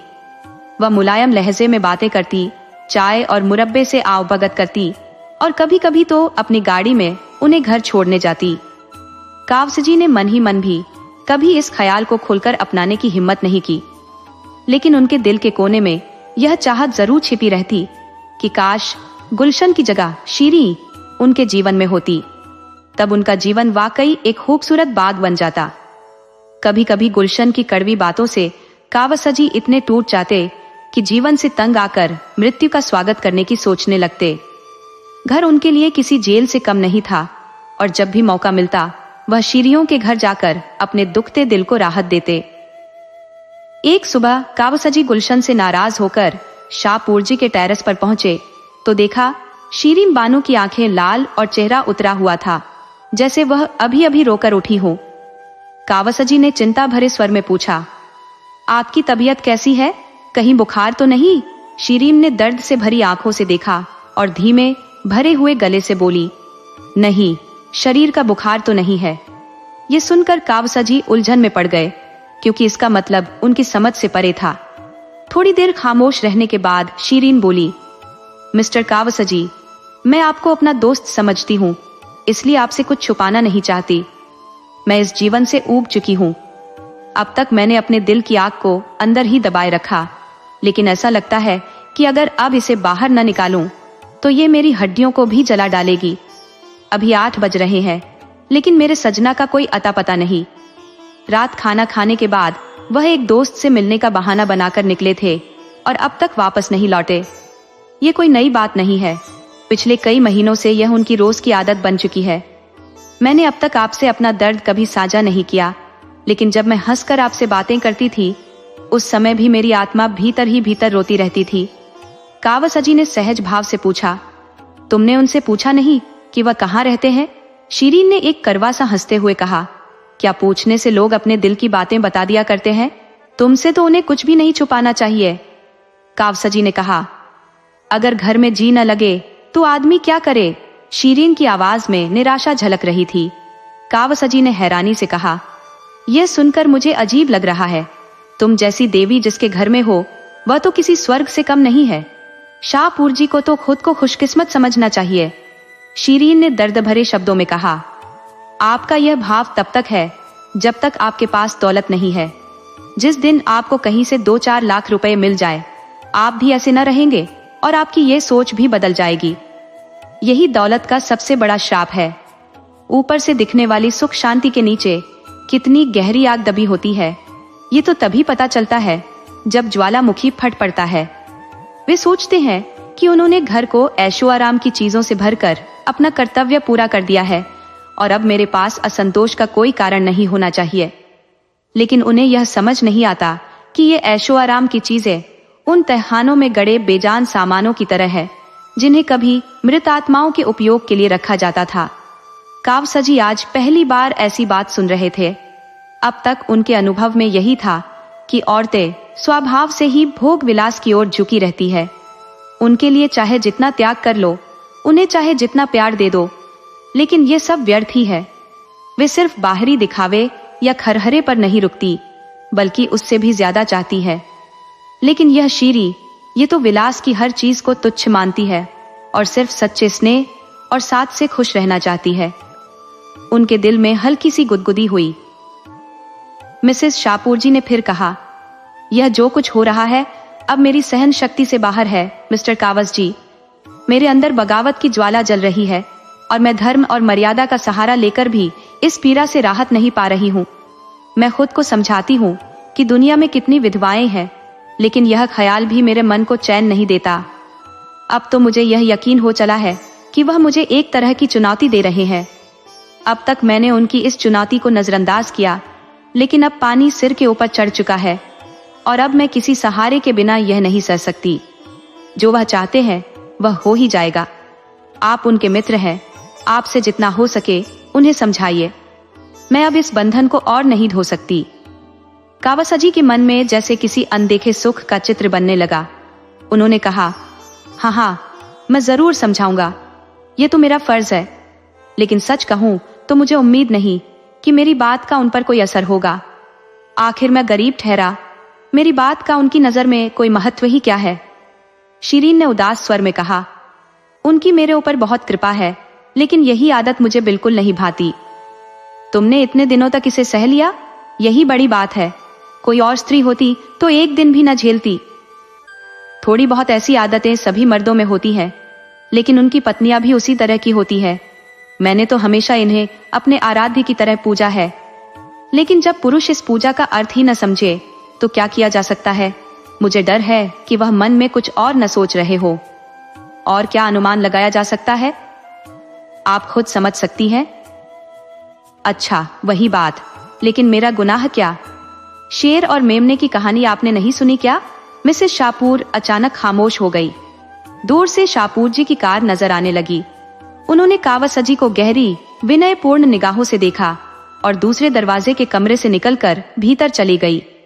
मिस्टर शाहपुर लाल आंखें लिए कार से बाहर निकले और मुस्कान के साथ कावसजी से हाथ मिलाया।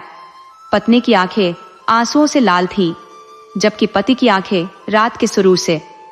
शाहपुर जी ने हैट उतारते हुए कहा, मुझे माफ कीजिएगा, मैं रात को एक मित्र के यहाँ रुक गया था, पार्टी थी। खाना देर से हुआ तो सोचा घर जाने का झंझट क्यों मोल लो। कावसजी ने व्यंग्यात्मक मुस्कान के साथ कहा, किसके यहाँ दावत थी?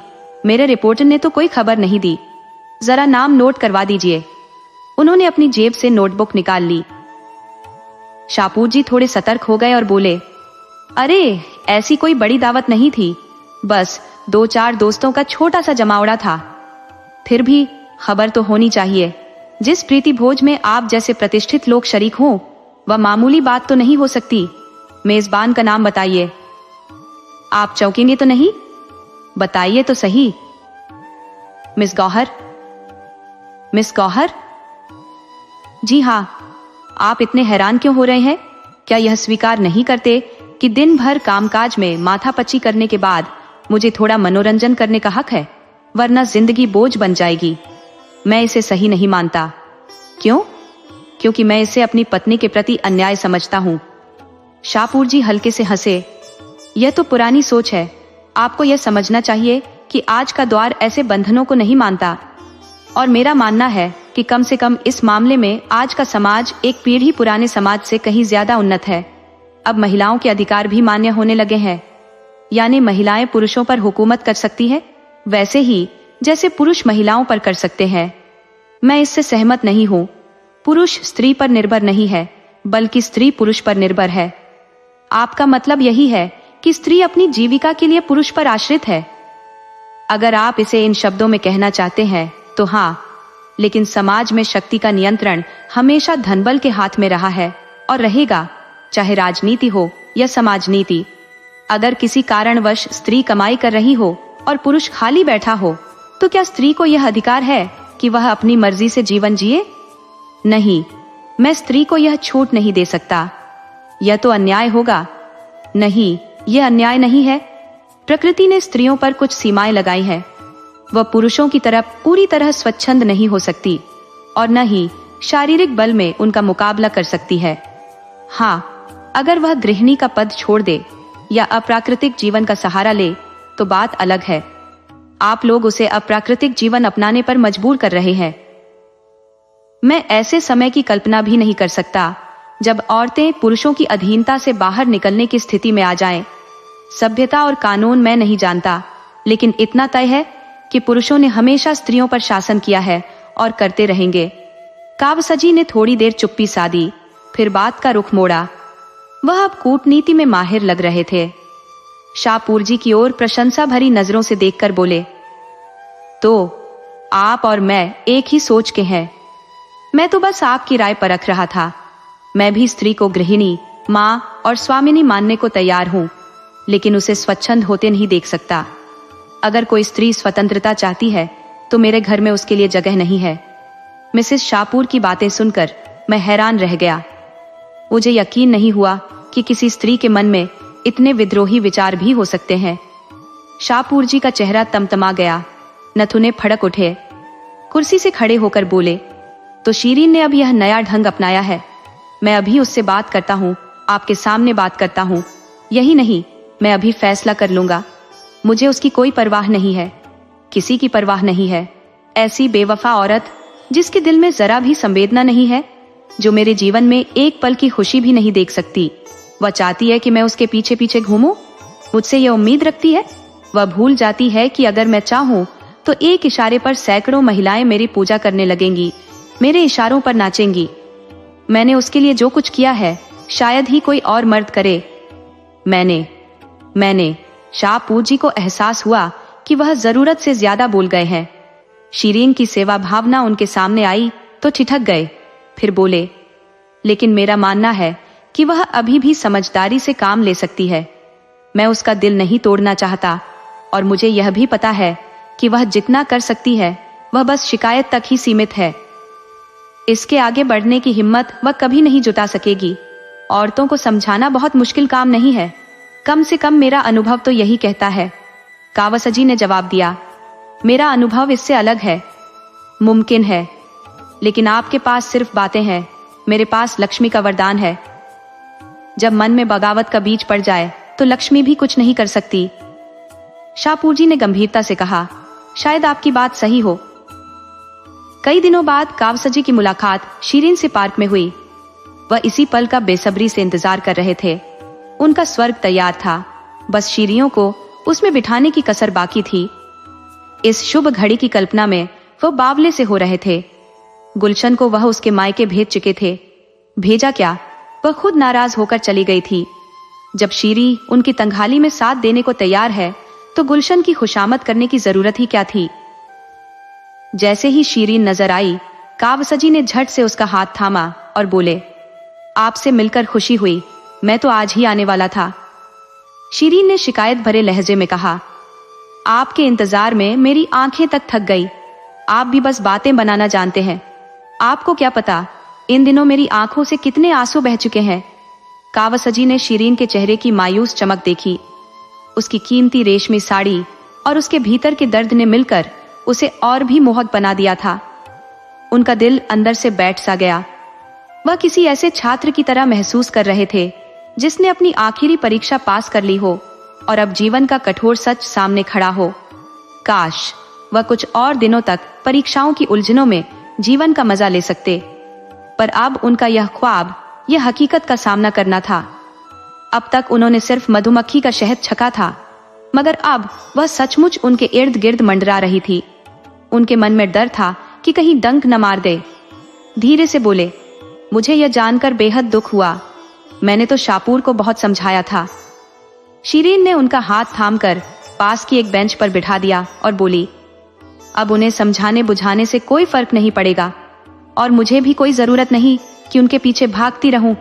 आज मैंने तय कर लिया है, उस घर में वापस नहीं जाऊंगी। अगर उन्हें अदालत में जलील होना है तो मुझे मुकदमा करें, मैं पूरी तरह तैयार हूं।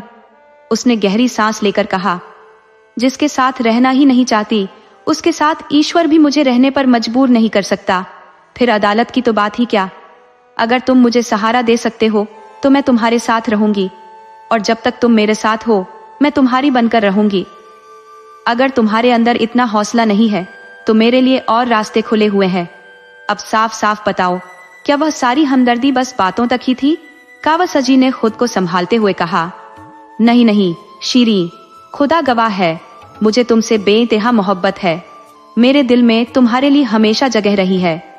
शीरीन ने तुरंत सवाल दागा, लेकिन गुलशन का क्या करोगे? मैं उसे तलाक दे दूंगा, कावसजी ने झिझकते हुए कहा। शीरीन ने राहत की सांस ली। हाँ, यही मैं भी चाहती हूँ। तो फिर मैं तुम्हारे साथ चलने को तैयार हूँ, अभी, इसी वक्त। शाहपुर से अब मेरा कोई लेना देना नहीं है। कावसजी के दिल में हलचल मच गई। वह बोले, लेकिन अभी तो वहां कोई तैयारी नहीं है। शीरीन ने मुस्कुराते हुए कहा, मुझे किसी तैयारी की जरूरत नहीं है। मेरे लिए तुम ही सब कुछ हो। टैक्सी बुलाओ, मैं अभी चलूंगी। कावसजी टैक्सी ढूंढने के बहाने पार्क से बाहर निकल गए। असल में उन्हें थोड़े वक्त की जरूरत थी ताकि वह तसल्ली से सोच सके। उम्र का जोश अब उनकी समझ पर हावी नहीं था। वह अच्छे से जानते थे कि जिस रास्ते पर वह कदम रख रहे हैं वहां मुश्किलें कम नहीं होंगी। शाहपुर जी पूरी ताकत से उन्हें बर्बाद करने की कोशिश करेंगे, यह वह जानते थे। गुलशन उन्हें बदनाम करने में कोई कसर नहीं छोड़ेगी, इसका भी अंदेशा था। इन सब मुश्किलों के लिए वह तैयार थे। शाहपुर की बातों का जवाब देने के लिए उनके पास तर्कों की कमी नहीं थी। गुलशन को भी समाज में शर्मिंदा करने के लिए उनके पास काफी बातें थी, लेकिन जो डर था वह शीरियों के प्रेम की टिकाऊ शक्ति का था। अब तक शीरीन ने केवल उनके अच्छे स्वभाव, न्यायप्रियता और उदारता को ही जाना था। शाहपुर जी को वह इन सब में पछाड़ चुके थे, मगर शीरियों का यह आकर्षण उनके साधारण घर में कितने दिन टिक पाएगा, यह सवाल उन्हें परेशान कर रहा था। हलवा न सही, चुपड़ी रोटी पर इंसान समझौता कर सकता है। सूखी रोटी भी किसी तरह खा लेगा, लेकिन अगर सूखी घास परोसी जाए तो बड़े बड़े तपस्वी भी गुस्से में आ जाएंगे। शीरीन उनसे मोहब्बत करती है, इसमें कोई शक नहीं, लेकिन प्रेम में भी त्याग की एक सीमा होती है। कावसजी को यह डर था कि जब भावुकता का पहला नशा उतर जाएगा तो क्या शीरी हकीकत की सख्ती को बर्दाश्त कर सकेगी। वह इस ख्याल से सिहर उठे कि कहीं उनकी खुशियों का यह ख्वाब जल्दी ही टूट न जाए। अब तक वह रानियों की भांति आलीशान महल में रही है और अब उसे एक साधारण खपरेल वाले घर में रहना होगा। फर्श पर न कालीन होगी न टाट, नौकरों की फौज का नामो निशान नहीं होगा, बस एक बुढ़िया मामा जिसकी सेवा भी संदिग्ध है। वह हर बात पर झुंझलाती है, कोसती है, धमकाती है।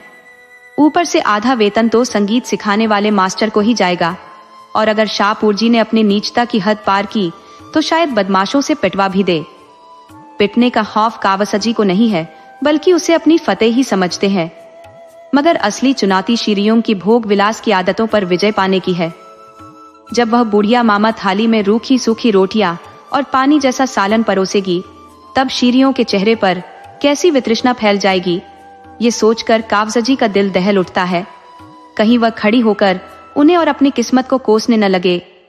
कावसजी जानते थे कि अभाव की पूर्ति केवल विनम्रता और शिष्टता से नहीं हो सकती। शीरियों का वह क्रोधित रूप कितना विकराल होगा, इसकी कल्पना मात्र से वह सिहर उठते। इसी उधेड़बुन में एक कार सामने से आती दिखाई दी। कावसजी ने देखा कि उसमें शाहपुर जी बैठे हुए थे। उन्होंने हाथ उठाकर कार रुकवा ली और तेजी से पीछे दौड़ते हुए बोले, आप कहाँ जा रहे हैं? शाहपुर जी ने कहा, यूं ही जरा घूमने निकला था। शीरी बानो पार्क में है, उन्हें भी साथ ले जाइए।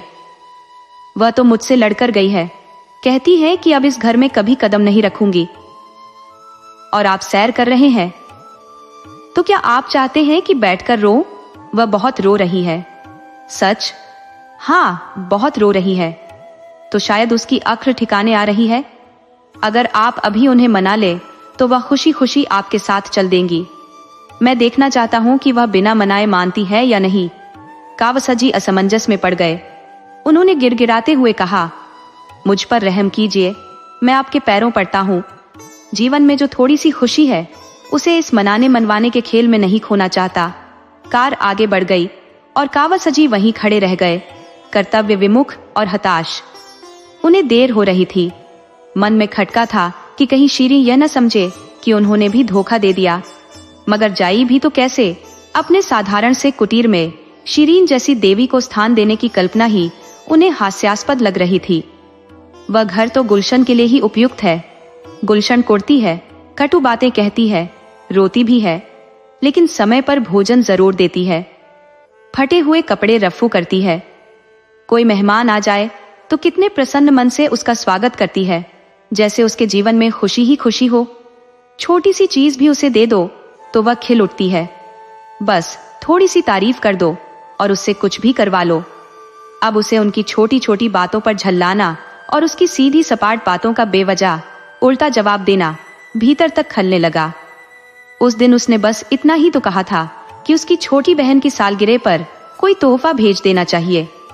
इसमें गुस्सा होने की क्या बात थी? मान लिया कि वह अपने संपादकीय लेख पर काम कर रहे थे, लेकिन जिस तरह वह अपने लेख को अहमियत देते हैं, क्या गुलशन के लिए उसका यह अनुरोध कम महत्वपूर्ण था? अगर उस वक्त उनके पास पैसे नहीं थे तो क्या वह थोड़ा नरमी से यह नहीं कह सकते थे, डार्लिंग, इस वक्त मेरी जेब खाली है, कुछ दिनों में इंतजाम कर दूंगा। अगर ऐसा कहते तो गुलशन भी समझ जाती, और अगर फिर भी वह हल्की फुल्की शिकायत करती तो उनका क्या चला जाता। आखिर वह अपनी टिप्पणियों में तो कितनी शालीनता दिखाते हैं। अगर कहीं उनका लेख जरा भी गर्म हो जाए तो संपादकीय उनकी गर्दन ले ले। मगर गुलशन पर वह बेवजह क्यों नाराज हो जाते हैं? सिर्फ इसलिए कि वह उनकी बात टाल नहीं सकती और उन्हें छोड़कर जाने का कोई विकल्प नहीं है। ये तो बहुत नीच प्रवृत्ति है। दूसरों के सामने झुककर मीठा बोले, लेकिन जो हमारी जिंदगी के लिए सब कुछ कुर्बान कर रही है, उसके साथ सख्त व्यवहार करें। इतने में एक तांगा पास आकर रुका। उसमें से उतरकर एक औरत उनकी ओर बढ़ी। अरे, यह तो गुलशन थी। कावसजी ने उसे देखा और जल्दी से बढ़कर गले लगा लिया। बोले, तुम यहाँ इस वक्त कैसे आई? मैं तो अभी अभी तुम्हारे बारे में ही सोच रहा था। गुलशन ने भावुक आवाज में कहा, मैं तुम्हारे पास ही आ रही थी। शाम को बरामदे में बैठकर तुम्हारा लेख पढ़ रही थी। न जाने कब मुझे झपकी आ गई और एक डरावना सपना देख लिया। नींद खुली तो घबराहट में तुमसे मिलने चली आई। रास्ते भर मेरा दिल धड़कता रहा। तुम यहाँ इस समय क्यों खड़े हो? कहीं कुछ हुआ तो नहीं? कावसजी ने उसे दिलासा देते हुए कहा, नहीं, मैं बिल्कुल ठीक हूँ। तुम्हारा डर बेवजह है। तुमने क्या सपना देखा? मैंने देखा कि जैसे तुमने किसी औरत से कुछ कहा और उसने तुम्हें बांध कर खींचना शुरू कर दिया। ये कितना बेतुका सपना है, और तुमने इसे सच मान लिया। तुमसे कितनी बार कहा है कि सपने सिर्फ परेशान मन का खेल होते हैं। तुम मुझसे कुछ छुपा रहे हो। जरूर कोई बात है, तुम्हारे चेहरे से साफ झलक रहा है। अच्छा, तुम यहाँ क्यों खड़े हो? ये तो तुम्हारे पढ़ाई का समय है। बस यूं ही थोड़ा टहलने निकल आया था। झूठ बोल रहे हो? अगर नहीं तो खा जाओ मेरे सिर की कसम। अगर तुम्हें भरोसा ही नहीं तो मैं क्या कर सकता हूँ? कसम को मैं झूठ की स्वीकृति मानता हूँ। गुलशन ने एक बार फिर उनकी ओर पैनी नजर डाली, फिर कुछ पल चुप रहने के बाद बोली, ठीक है, चलो घर चलते हैं। कावसजी हल्की मुस्कान के साथ बोले, तुम फिर मुझसे बहस करोगी? सरकार से लड़ने के बावजूद भी तुम उसकी हुकूमत में रहते हो कि नहीं? वैसे ही मैं भी तुमसे लड़ूंगी, मगर तुम्हारे साथ ही रहूंगी। हम तो ये मानते ही नहीं कि यह हुकूमत हमारी है। ये तो मुंह से कहते हो, पर तुम्हारा हर रोम रोम इसे स्वीकार करता है, वरना अब तक तुम जेल में होते। अच्छा चलो, मैं थोड़ी देर में आता हूँ। मैं अकेली नहीं जाने की। पहले यह तो बताओ, तुम यहाँ कर क्या रहे हो?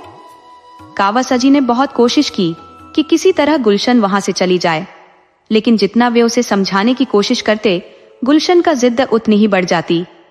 आखिरकार मजबूर होकर कावासाजी ने शीरी और शापूर के झगड़े की पूरी दास्तान सुनानी पड़ी। हालांकि अपनी भूमिका को उन्होंने बड़ी चतुराई से छिपाने की कोशिश की। गुलशन ने सोचते हुए कहा, तो तुम्हें भी यह सनक चढ़ गई है? कावासाजी ने फौरन जवाब दिया, कैसी सनक? मैंने ऐसा क्या कर दिया? अब यह तो इंसानियत नहीं कि एक मित्र की पत्नी मदद मांगे और मैं मुंह फेर लूं। गुलशन ने तंज भरी मुस्कान के साथ कहा, झूठ बोलने के लिए बड़ी अक्ल चाहिए होती है प्यारे, और वह तुम्हारे पास नहीं है, समझे? चुपचाप जाओ और शीरीन बानू को सलाम करके कहो कि चैन से अपने घर में रहे। सुख कभी पूर्ण नहीं होता, क्योंकि विधाता इतना अन्याय नहीं कर सकता। गुलाब के साथ कांटे भी आते हैं। अगर सुख चाहिए तो उसके खामियों समेत अपनाना पड़ेगा। अभी तक विज्ञान ने ऐसा कोई तरीका नहीं खोजा जिससे हम सुख के साथ उसकी परेशानी को अलग कर सके। मुफ्तखोर आदमी को हमेशा अय्याशी ही भाएगी। अगर धन सारी दुनिया की रंगीनियों का मजा न ले सके तो वह धन कैसा? शीरियों के लिए भी वही दरवाजे खुले हैं जो शाहपुर जी के लिए खुले हैं। उसे कहो कि शाहपुर के घर में रहे, उसके धन का सुख उठाए और भूल जाए कि वह शाहपुर की पत्नी है, वैसे ही जैसे शाहपुर ने उसे भूल रखा है। जलने और परेशान होने के बजाय जीवन की रंगीनियों का आनंद ले। उसके पास इतना धन है कि वह एक से एक सुंदर होशियार नौजवानों को अपनी ओर खींच सकती है। तुम्ही ने मुझसे कहा था कि फ्रांस में एक दौर ऐसा भी था जब अमीर औरतों का समाज पर वर्चस्व था। उनके पति सब कुछ देखकर भी चुप रहते थे, और क्यों न रहते, वे खुद ऐशो आराम में डूबे हुए थे। यही तो धन का असली असर है। अगर तुम नहीं समझा सकते तो चलो मैं शीरियों को समझा दूं। अय्याश पति की पत्नी अगर खुद अय्याश न बने तो वह कायर और बेबस कहलाएगी। कावसाजी ने हैरान होकर कहा, लेकिन तुम भी तो पैसे की पूजा करती हो। गुलशन ने थोड़ा झिझकते हुए जवाब दिया, यही तो हमारी जिंदगी का सबसे बड़ा अभिशाप है। हम उसी चीज की तरफ भागते हैं जो हमारे पतन का कारण बनती है। मैं बहुत दिनों तक पापा के गांव में रही हूँ। वहाँ किसान और मजदूर रहते थे, दिन भर मेहनत करते और शाम को अपने घर लौट जाते। वहाँ अय्याशी या चालाकी का नाम तक न था। लेकिन यहाँ शहर में देखती हूँ कि बड़े घरों में सब यही गम लिए घूम रहे हैं। सब गलत तरीकों से पैसे कमाते हैं और अस्वाभाविक जिंदगी जीते हैं। आज अगर तुम्हें भी कहीं से ढेर सारा पैसा मिल जाए तो तुम भी शाहपुर बन जाओगे, इसमें कोई शक नहीं। अगर आपको हमारी कहानियां पसंद आए तो वीडियो को लाइक करें, चैनल को सब्सक्राइब करें और अपने सुझाव कमेंट में जरूर दें। आपके सहयोग से आपका अपना चैनल ज्यादा से ज्यादा लोगों तक पहुंच पाए। धन्यवाद।